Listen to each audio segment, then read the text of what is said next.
Kara, thank you so much for joining me today. Thank you for having me. I mean, I Lovely was to meet you. likewise because I'm excited. I mean, I'm always excited anytime I record these things, but you actually are the first person that I met through this video interaction. All the Really? other Okay.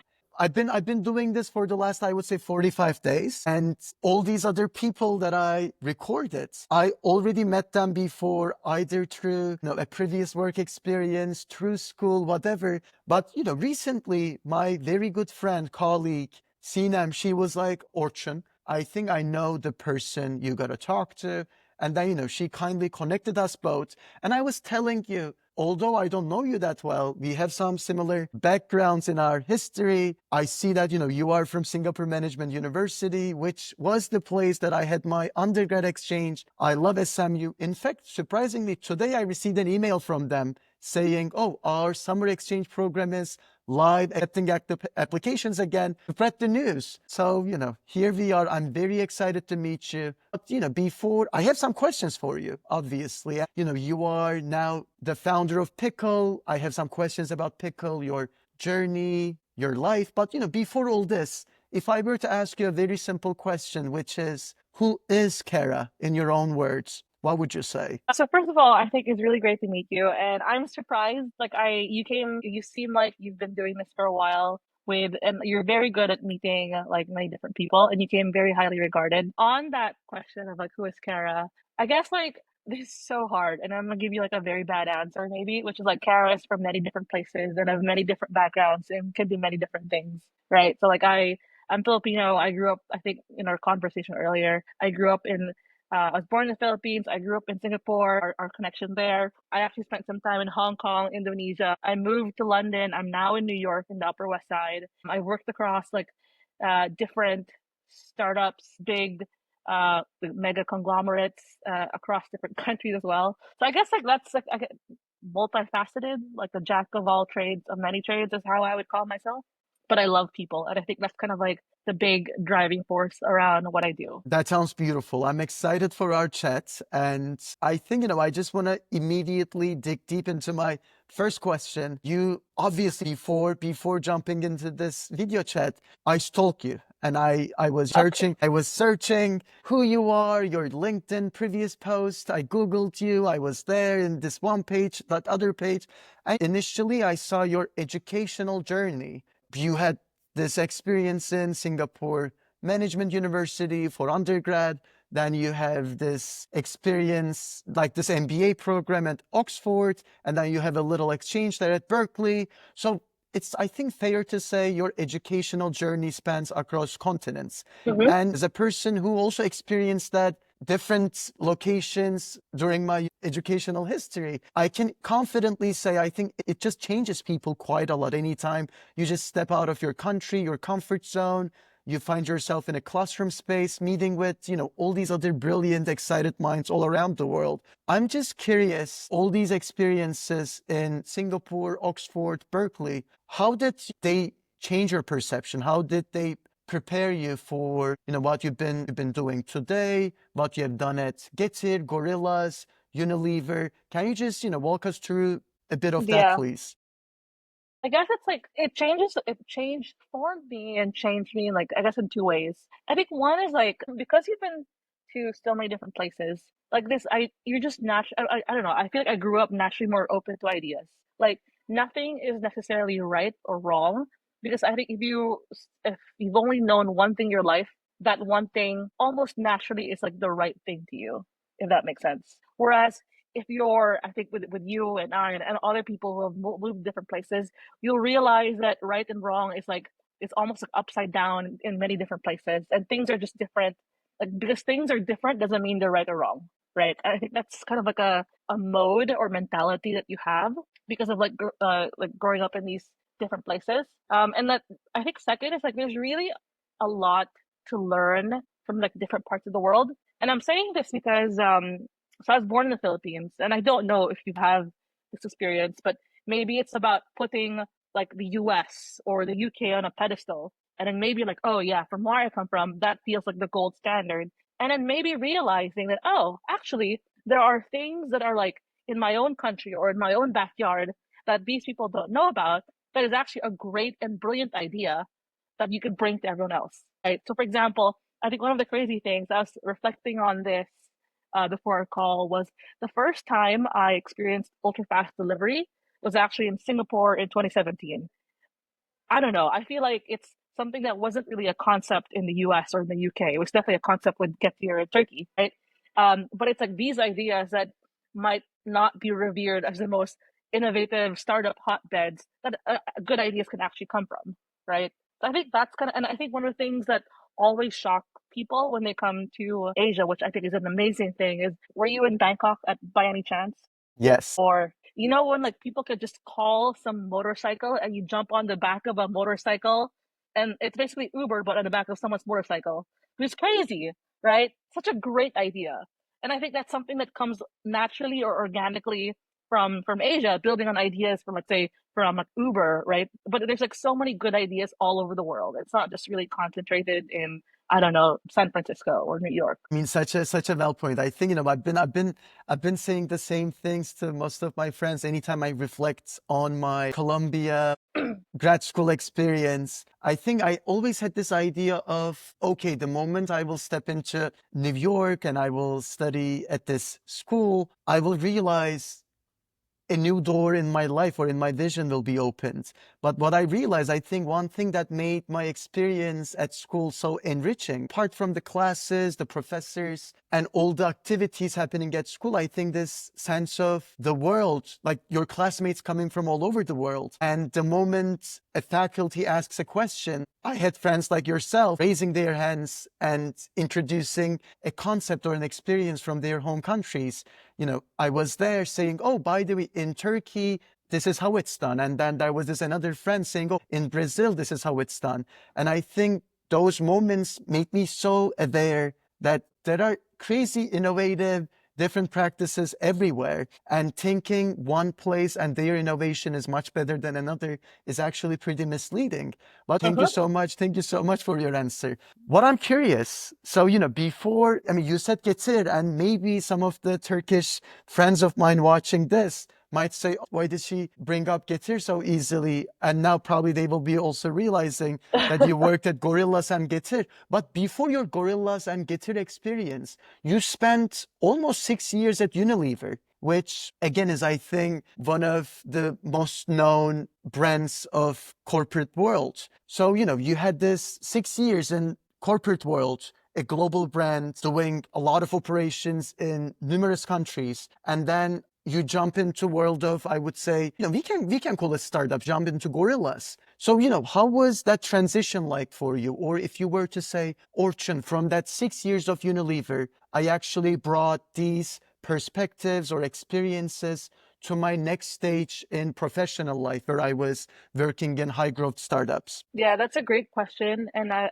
think usually a lot of people ask the other way around, which is like, what will you take from tech on entrepreneurship and tell people in the corporate world, like how they could adapt from it.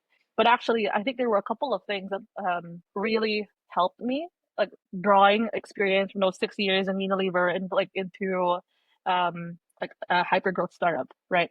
So if you think about like 6 years in the corporate environment plus an MBA, that feels like the exact opposite person that you want in a hyper growth startup, but it actually worked out really well. I guess it's like again two things come to mind. One is when I was in Unilever, my role was like either building new brands, building product, and I think a big misconception around working for companies like Unilever is all I do is marketing. Like I don't know, create ads or something. But no, I was in the deep, working with R&D, working with supply chain, like bringing a I don't know a shampoo or an ice cream to life.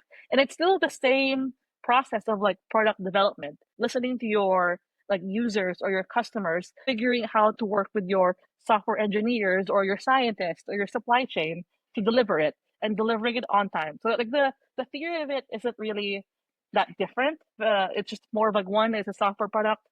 In Gorillas, it's like a whole system. In Getir, it's also a whole system. In software, it's like your software, right? So I've had experience launching products and launching in new countries, and I think like you still take that whole theory with you, but I think what startups really change is the speed of how you do it, right? And I think knowing the different parts helps you understand, okay, what's necessary, what's unnecessary. Thinking about the 6 years I was there, what parts of the process really felt like I was tearing my hair out in terms of like what is the bureaucracy that we need versus, you know what, if we don't do this, nothing really happens. Or we do a lot of this just for alignment. But if we took away all the layers and all the disagreements and we wanted to move faster, how can we actually do that? Right. So I think it's knowing the parts. It's like what's that saying? Knowing how to paint before you figure out how you break. No, knowing the rules before you figure out how to break it. Right. So that's the first part. And I guess the second part is I think especially with a hyper growth startup. So not pre PMF, but at one point you need to start adding structure. And I know like this is the part where consultants come in. And that's like the fear of a lot of early stage startups. It's like now the McKinsey consultants are in or all the Bay consultants are in. But you do need that level of structure so that one a thing that was like happening only occasionally starts becoming more repeatable and more consistent and become more boring.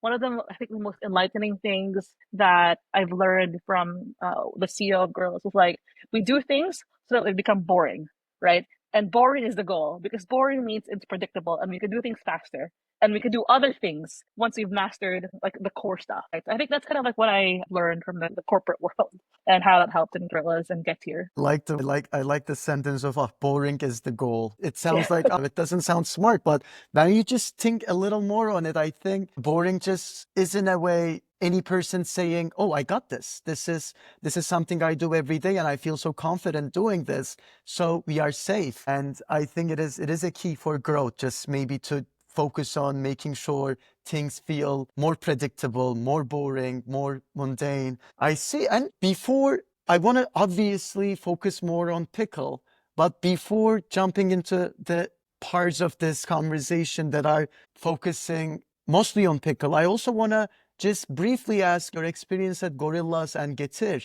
I'm not going to say, just reflect on those experiences, but I'm just curious if you were to say, oh, Orchun, when I look back at those years, one or two things that I feel proud about, if you were to maybe complete that sentence, what would you say? Let me think about that, right? I think that's a great question. I think maybe two things I proud about. I think one is just with this whole experience of Gorillas and Getir, one of the things I usually joke around with people is I feel like we've experienced the cycle of like a hyper growth startup of what usually takes like 10, 20 years in the span of 3 years, right? I think I joined the Gorillas when it had just expanded into the UK, so not when it was in Berlin, but I think I was one of the early employees. The person who interviewed me was the expansion manager, and we haven't even really started. And then seeing to the point where, well, I think I left before it had the unfortunate ending of getting pulled out of the UK, but I had seen it grow into like raising like a crazy amount of money. I remember I was talking to someone, a coworker who I'm still friends with, and I think that's another beautiful part about this experience that you leave with so many friends. Is that I remember the day they announced that they had raised $1 billion, and me sitting in 2025 thinking like $1 billion is what people hope to be valued as, not not what they raised, right? And that feels crazy in this 2025 world right now, right? Experiencing that to like crazy growth. I remember there was like one slide of like, oh, should we expand into Korea? And I'm like, wow, that was something that we were actually considering to, I think, really trying to push for profitability. I think getting acquired, the PMI, the whole process of like trying to combine two companies in one, writing up the PMI process so that you are a new organization effectively. Like that's an experience that usually takes like 10, 15 years for a person.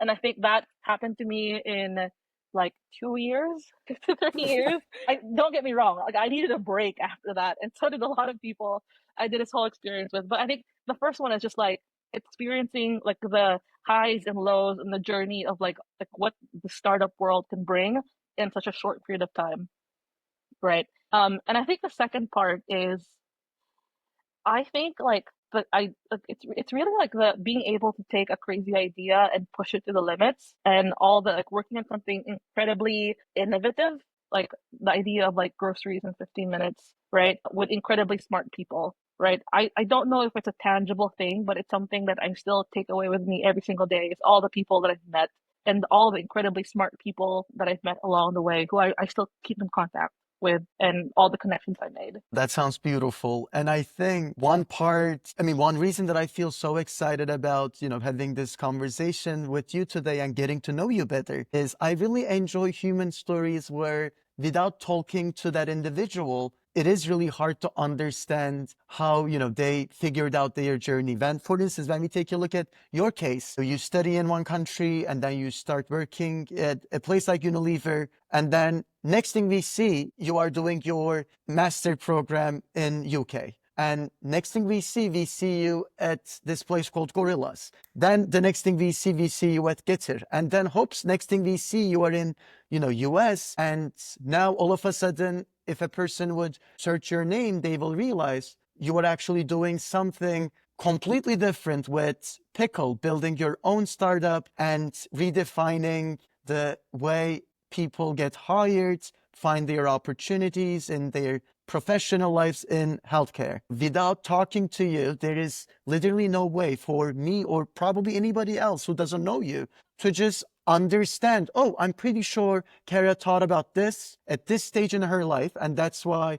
that was her next step. Well, I'm pretty sure while working at Getir, she was already thinking healthcare system and the way how people get hired, it's messed up. I got to start working on it. So this is a huge question mark for me. And that is Yeah. why I'm super excited. So please, first of all, tell us what Pickle is. And then what made you feel like, oh, I gotta start this journey. Yeah, actually, I think do you mind if I tell one other story? And it's like a story I like to tell about like how I ended up in like Gorillas and Getir in this like whole startup journey. I think I was like honestly, so I was doing my MBA and I was like literally my same goals as any other MBA student, which is like, oh, I want to join like FANG after pay off student loans, etc. And I remember this was COVID, and I was in the UK. It was complete lockdown, and I was trying to apply for internships, which is part of the course requirements. So I applied to this company called Gorillas because a friend of mine had joined it in Berlin. They were expanding into the UK. I applied as an intern, right? And I get a text message at I think it was like 11 a.m. Can you got in a call at 9 p.m. today? And I get on a call. I'm like 9 p.m. Who is this guy? Right? Like, and today, like, they literally just got my application, like, yes, last night. Regardless, I had nothing better to do because it was COVID. We're all stuck at home, right? And I get on this call, and imagine, like, I am a person I've only worked with Unilever before that, right? And this person is now a good friend of mine. His name is Tim. Is like hoodie on, beanie, piercings, tattoos, talking to me in Google Meets, interviewing me about like asking me the most random questions about Unilever. And at the end of the call, he was like, "Can you start tomorrow or can you start Monday?" And I'm like, "Wait, what? What?" I felt like it was like the biggest scam because I think if you've never seen that world of people moving really fast, you just think like, okay, what is going on here? And he asked me, "Can you start tomorrow?" And I'm like, "I can't start tomorrow. Like I'm still in school. Like I'm still doing full time the MBA program, and but we can work out like a part time agreement while I do my internship in the summer, right? Full time then." So we just email, right? Like trying to negotiate like what the hours look like, what I can do, what I can't do on my back then my student visa. And it's like, okay, great. Here's your onboarding form. Sends me a Google form. And I'm like, as someone who's only used like, I don't know, Salesforce or some other HRIS, I'm like, okay, a Google form. So I put my very personal information on my Google form. And I'm like, great, you start Monday. And I'm like, okay, I start Monday. I have no contract. And I still show up to like that Google Meet. They asked me to come down to the office in London, and it was essential work, right? It was the COVID. I still do it. I said, where's my contract? I'm like, oh, it's coming in a week. And I'm like, okay. And essentially, like, I think, so I do the internship and I think I was still interviewing for like McKinsey. I was doing all the consulting interviews. I was still like looking into tech. And I you know what? I was like, there's only one opportunity to like join like a hyper growth startup. This company is like, I joined when it raised Series A, just raised $1 billion. Like, this is an opportunity you can't really turn down, right? Like, if you're gonna ride this roller coaster, they want you on, like, just do it. And I feel like there was some crossover in terms of consumer retail, but other than that, I think it was like a stroke of luck, but also like just a really fun story that I'm always thankful for. So I guess that's a funny story of how I landed in Gorillas. Does that make sense? I mean, it makes a lot of sense and it makes no sense at all. And that's why I think I just loved it so much. Yep. Google Forms, starting without a contract, like taking a train down to London, even though it was during COVID. Typical startup stuff. Yep. And Pickle. from that moment onwards, I mean, I'm also pretty sure, a lot of seeds were planted, maybe, in your mind that whatever you are doing today as a founder, I'm pretty sure, you learned a lot from all these experiences. But I'm obviously very curious about the story of origination for Pickle, because Yeah. why healthcare? Why hiring? Why Pickle? Everything else. So I would appreciate greatly if you could brief us about that a little. Sure. So I think if I had to identify like the two biggest seeds, right? I think it was two things. One is right now, my co-founders are John and Diego. I met them during the Oxford MBA. And John, I think, well, obviously we work together now. But one of the things I remember he said to me during the MBA was the whole process of hiring and recruitment in business is so different from healthcare. So he is a doctor of physical therapy. He is a fellow. He's like the 1% of all physical therapists um, in the US, right? He studied for like, I don't know how many years and has practiced for, again, many, many years. He had a moment during the first day of school, or during the MBA, when I told him like, oh, please start a LinkedIn. Here's a whole book around like how to find a job, how to think about your career, about mentorship. And the thing that he really noticed was that did not exist at all in like healthcare, but it was a similar setup of like, here we are investing, I don't know, 100, 200,000 in tuition to hopefully build a career. But that conversation of career is considered taboo in healthcare. And I think that's where a lot of like this burnout, especially in the US, happens now, is because these people go into like massive amounts of debt into a system that doesn't really prepare them for thinking about a career, thinking about, okay, how do I grow from one position to another? How do I progress my salary? How do I think about skills? And they end up burning out. And I think that's kind of like the one thing is that the system is so different in a way that doesn't really serve the healthcare workers in the US. And I think the second is like, funny enough, one of the things I had to do in Gorillas was oversee writer recruitment, right? So I think basically it means, okay, we need couriers in Maida Vale, or we need couriers in Shoreditch. Okay, how many do we need? Like what's the salary that we're posting? Where do we post it? How do we recruit it? And one of the things I had noticed was literally our job post was like, okay, courier, no experience required, 50 like 12.50 an hour. I still remember this number. 12.50 an hour. That's it. And we get people to sign up, right? And they were like, there's a whole ecosystem of people trying to give us temporary staff or permanent staff. And I think one of the things that I remember was like, this isn't very different from what they use in healthcare. It's like ER nurse, $50 per hour at NYU Langone, right? And in my head, I'm like, these are highly skilled people, and the way of recruitment isn't that different, right? And the thing is, like, the preferences are different. If you're a nurse, like, you would want to know what specialty, what shift, right? What skills am I being developed on? What benefits? What do I have student loan compensation? What's my progression after that? And it's a completely different world than trying to hire a courier for grocery delivery, right?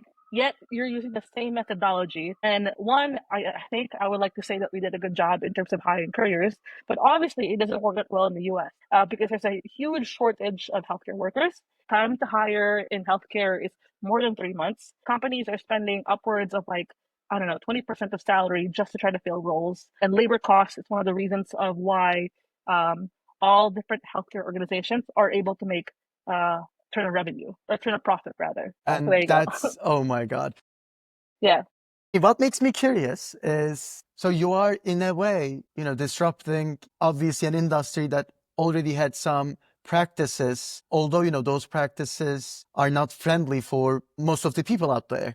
So Mhm. the moment I started surfing on the web pages of the Pickle, the main theme I saw was transparency. It's from this time onwards, thanks to us and what we are working towards every day is we want to make sure the job reviews are transparent. Salary information is transparent. What you will get out of this job and how you will get this job, everything got to be transparent. And I'm just curious, why do you think healthcare to this day lacked that transparency? And I'm also curious if it's not too much to ask. During this disruption, I'm pretty sure there are going to be some actors responding to this in a positive or negative way. So how has been that interaction like with the market? Yeah, I'm glad you picked up on that, right? Because I think so we really gravitate towards this concept of transparency because when we were listening to our users, that's the one thing that they thought that the whole system lacked. They thought that the whole system of healthcare hiring and like getting offered a job and getting like different opportunities, it was a system not built for the healthcare workers' favor. It didn't favor them, right? Whereas for example, one of the things that people would love to know is if I am investing $150,000 in, say, a doctorate program, what is my starting salary?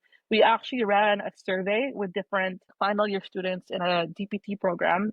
They all had different answers, and they all realized, actually, I don't know what the starting salary of my very expensive program is going to be. And it's something that they don't discuss, right? So I think transparency is the very first step towards having more control over the process and more, I guess, agency. And I think, and to the story I mentioned earlier, like that's what John mentioned. It's like the fact that like we're not even talking about it, and I feel like this information is hidden from us makes me feel disempowered as a healthcare worker.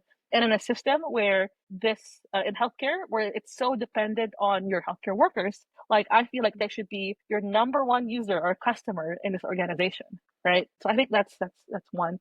I think second is like to your point about have we had pushback against like all this transparency? We give information on salaries. We give information of like who's paying what benefits. We give information about what are the different shifts. We give information on who's hiring, who's not, who's a good employer, who has a crappy reputation. And I remember like I think funny story. I posted a video yesterday about okay, if you're a physical therapist in Chicago, what starting salary can you expect?